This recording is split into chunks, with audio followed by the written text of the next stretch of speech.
बिस्मिल्लाहिर्रहमानिर्रहीम। FAR 2 MCQ solve करने लगे हम। Chapter number 1 legal backgrounds to preparation of financial statements. MCQ number 1 Which of following body या institution decides on accounting rules that must be applied by companies in Pakistan? Pakistan में कौन सी body या institution है जो accounting rules को decide करता है जो पाकिस्तान की कंपनीज ने अप्लाई करना होता है?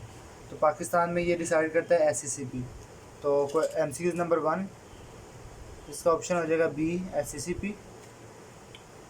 Second, which of following body या institution is responsible for recommending accounting standards for notification by SCCP? तो रिकमेंड कौन करता है? ICAP। तो क्वेश्चन नंबर MCQ नंबर 2 का हो जाएगा C। डिसाइड करना होता है SCCP ने और रिकमेंड SCCP को करता है ICAP। अच्छा, MCQ नंबर C में वो कह रहा है which of following are applicable to company listed on Pakistan stock exchange? तो क्या क्या अप्लाई हो रहा होता है, एप्लीकेबल होता है लिस्टेड कंपनीज में? IFRS एप्लीकेबल होता है और 4th schedule of companies act 2017 होता है। लिस्टेड कंपनी पे 4th शेड्यूल होता है, ठीक है, और IFRS होता है। तो थर्ड का हो जाएगा A IFRS and 4th schedule of companies है। अच्छा, फिफ्थ में वो कह रहा है which of following is applicable to non listed public interest company? तो IFRS तो अप्लाई होगा ही, लेकिन 4th शेड्यूल लिस्टेड कंपनी के लिए, 5th schedule non listed company के लिए। तो यहाँ पे ऑप्शन आ जाएगा B। 4th का आ गया B, IFRS और 5th शेड्यूल। लिस्टेड में 4th शेड्यूल और नॉन लिस्टेड में 5th शेड्यूल। आगे MCQ नंबर 5 में वो कह रहा है which of following are applicable to non listed large size Pakistani companies? तो इसमें भी नॉन लिस्टेड है, तो 5th schedule, IFRS and 5th schedule. आगे MCQ number 6 how public utility और similar company carrying on business of essential public service shall be classified according to companies act? तो public utility जो है ये public interest companies होती हैं, ये similar companies वापडा वगैरह, तो यानी यूटिलिटी में वापडा वगैरह आ जाता है, तो ये पब्लिक इंटरेस्ट कंपनीज होती है, तो इस वजह से इनको हम पब्लिक इंटरेस्ट कंपनीज में काउंट करेंगे। तो MCQ नंबर 6 का भी आ गया A, ठीक है। आगे MCQ number 7 a public unlisted company has a paid up capital of 8 million. 8 million उसका पेड अप कैपिटल है, ठीक है, paid up capital 8 million.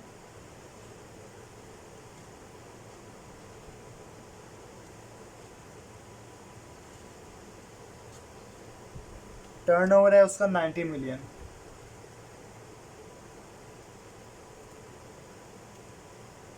And 225 employees हैं इसमें 225। तो how it shall be classified according to companies act 217? वो पूछा है टू कंपनीज एक्ट में ये किस चीज़ में क्लासीफाई होगी? पब्लिक इंटरेस्ट कंपनी में होगी, लार्ज साइज कंपनी में होगी, मीडियम साइज कंपनी में होगी, या स्मॉल साइज कंपनी में होगी? तो ये होगी according to companies act 217 medium size company. तो इसका आ जाएगा ऑप्शन नंबर C, ठीक है। आगे हम MCQ नंबर 8 पे चलते हैं। MCQ नंबर 8 7 का आ गया C, ठीक है। आगे MCQ number 8 a private company has paid up capital of 80 million. 80 million paid up capital है, प्राइवेट कंपनी है, ठीक है। ऊपर पब्लिक कंपनी थी तो नीचे प्राइवेट कंपनी है, ठीक है। प्राइवेट कंपनी का रूल डिफरेंट होता है, पब्लिक कंपनी का रूल डिफरेंट होता है। पब्लिक कंपनी में जब 1 बिलियन से ज़्यादा टर्नओवर हो जाता है तो वो लार्ज साइज़ कंपनी होती है, ठीक है। जब 1 बिलियन से कम होता है तो फिर वो मीडियम साइज़ होती है, और जब कैपिटल उससे भी कम होता है तो फिर वो स्मॉल साइज़ होती है। तो यहाँ पे जो है वो 900 मिलियन है टर्नओवर, तो ये मीडियम साइज़ हो जाएगी, ठीक है। और MCQ नंबर 8 का आ जाएगा ऑप्शन नंबर C। आगे MCQ नंबर 9 यहाँ पे पब्लिक अनलिस्टेड कंपनी है, paid up capital 80 million, turnover 1200 million, यानी बिलियन से ज़्यादा है, 1 बिलियन से ज़्यादा है, तो इस वजह से ये लार्ज साइज कंपनी हो जाएगी। तो ऑप्शन MCQ नंबर 9 का आ गया ऑप्शन नंबर B। आगे MCQ number 10 A foreign company has paid up capital equivalent to 250 million, turnover of rupees 900 million, and 725 employees. How it shall be classified according to Companies Act 2017? तो अब वो पूछ रहे हैं कि इसको किस तरह क्लासीफाई करेंगे। फॉरेन कंपनी है तो फॉरेन कंपनी में हम सिर्फ और सिर्फ टर्नओवर को देखते हैं, 900 मिलियन टर्नओवर है तो ये मीडियम साइज़ कंपनी आ जाएगी। ठीक है, ऑप्शन नंबर सी।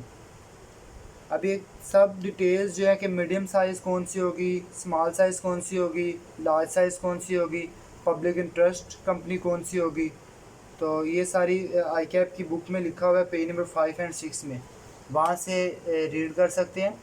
उन दोनों पेजेस में ये सारी डिटेल लिखी हुई है। आगे एमसीक्यूज नंबर 11 में वो कह रहा है in the case of sale of fixed asset sale के केस में if aggregate book value of asset exceed 500,000 rupees, अगर बुक वैल्यू ऑफ एसेट 500,000 यानी 5 लाख से ज़्यादा हो जाए तो क्या क्या following particulars of each asset shall be disclose, तो क्या क्या डिस्क्लोज होना चाहिए।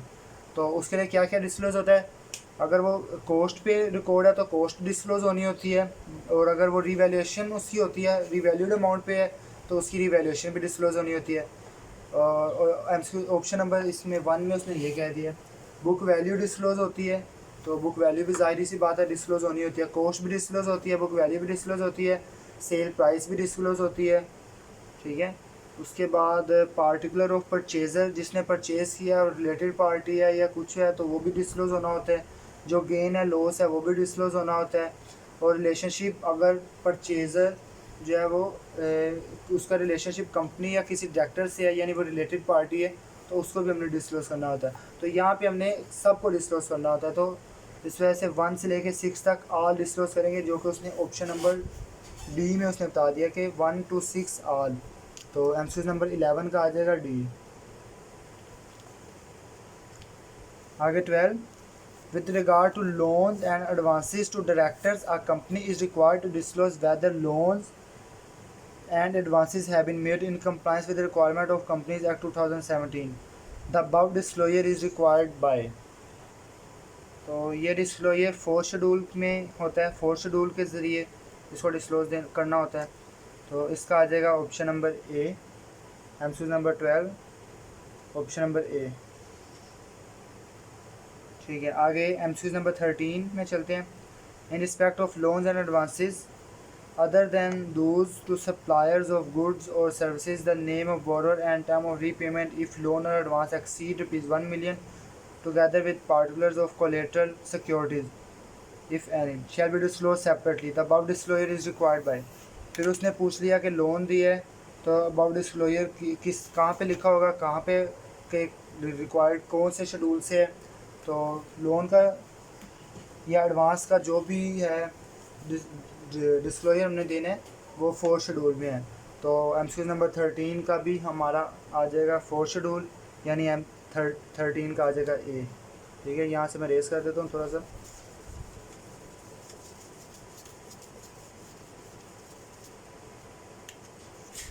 थर्टीन का आ गया ए।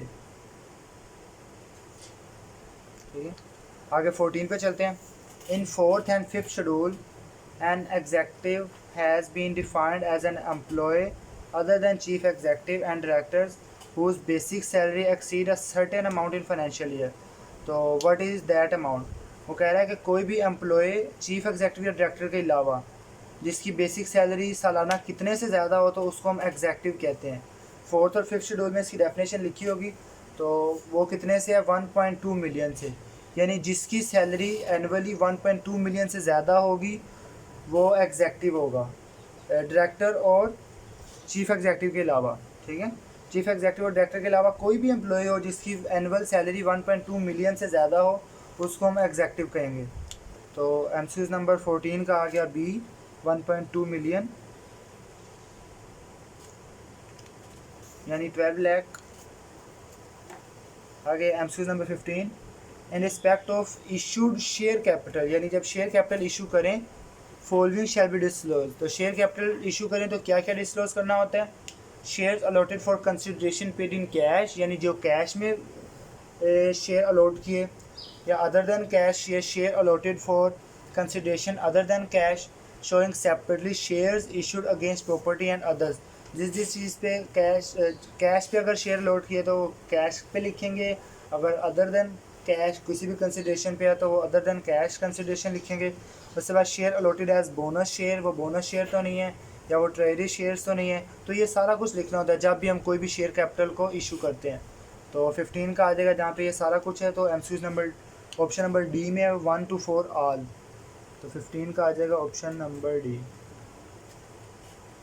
ठीक है, आगे 16, mercury limited is a listed company on Pakistan stock exchange which schedule of companies act 217 is applicable to it for disclose requirements.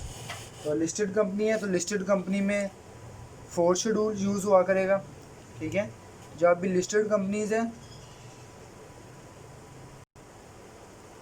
जब भी वो लिस्टेड कंपनीज पूछे और उसका डिस्क्लोजर हो तो वो 4 शेड्यूल में लिखे होंगे। ठीक है, 4 शेड्यूल में लिस्टेड कंपनीज के डिस्क्लोजर हुआ करेंगे। तो यहाँ पे भी आ जाएगा 16 का 4th शेड्यूल, 16 का आ जाएगा 4th शेड्यूल।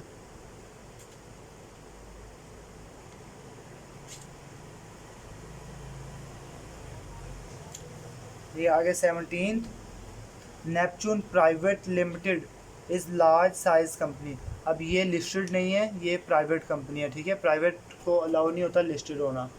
तो जब ये प्राइवेट कंपनी है, according to 3rd schedule of companies act, 3rd schedule में डेफिनेशन लिखी हुई है कि कौन सी कंपनी प्राइवेट है, कौन सी लिस्टेड है, कौन सी पब्लिक लिस्टेड है, कौन सी पब्लिक अनलिस्टेड है। तो which schedule of companies is applicable to it for disclosure requirements. तो ये प्राइवेट कंपनी है, प्राइवेट लिमिटेड है, तो इस वजह से ये 4th में नहीं बल्कि 5th शेड्यूल में होगा। ठीक है, तो 17 का आ जाएगा 5th शेड्यूल।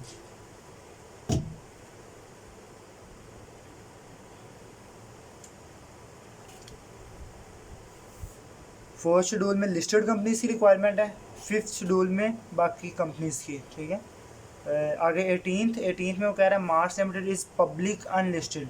तो ये भी अनलिस्टेड है। It is subsidiary of Mercury limited which is listed on Pakistan stock exchange. तो ये मर्करी लिमिटेड की सब्सिडरी है, जो कि मर्करी लिमिटेड एक लिस्टेड कंपनी है। Which schedule of companies act is applicable for it disclosure requirement. तो इसकी डिस्क्लोजर भी, क्योंकि ये अनलिस्टेड है, तो इसकी डिस्क्लोजर भी 5th शेड्यूल के ज़रिए होंगे। तो 18th का भी आ जाएगा 5th शेड्यूल। ठीक है, 18th 5th शेड्यूल।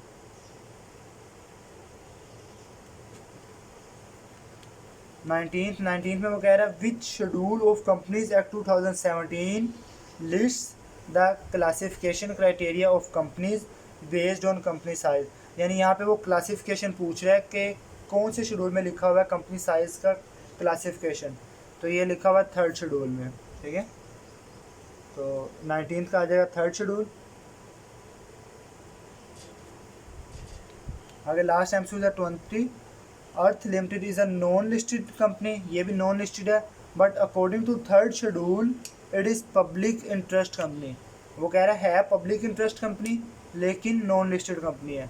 तो which schedule of companies act 2017 is applicable to it for display requirements.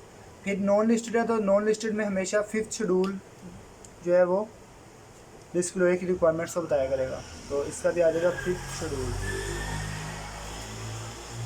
ठीक है, तो 4th शेड्यूल बताया करेगा लिस्टेड कंपनीज के डिस्क्लोजर की रिक्वायरमेंट्स, और 5th शेड्यूल बताएगा लिस्टेड के अलावा कोई भी अगर कंपनी नॉन लिस्टेड है या प्राइवेट कंपनीज है, ज़ाहिर है प्राइवेट भी नॉन लिस्टेड ही होगी। तो जो जो नॉन लिस्टेड कंपनीज होगी उसके डिस्क्लोजर की रिक्वायरमेंट्स बताया करेगा 5th शेड्यूल, और जो जो लिस्टेड कंपनीज होगी उसके डिस्क्लोजर की रिक्वायरमेंट बताया करेगा 4th शेड्यूल। ठीक हो गया। अब यहाँ पे हमारा चैप्टर नंबर 1 कंप्लीट हो गया एमसीक्यूज़ के हवाले से। ओके, अल्लाह हाफिज़।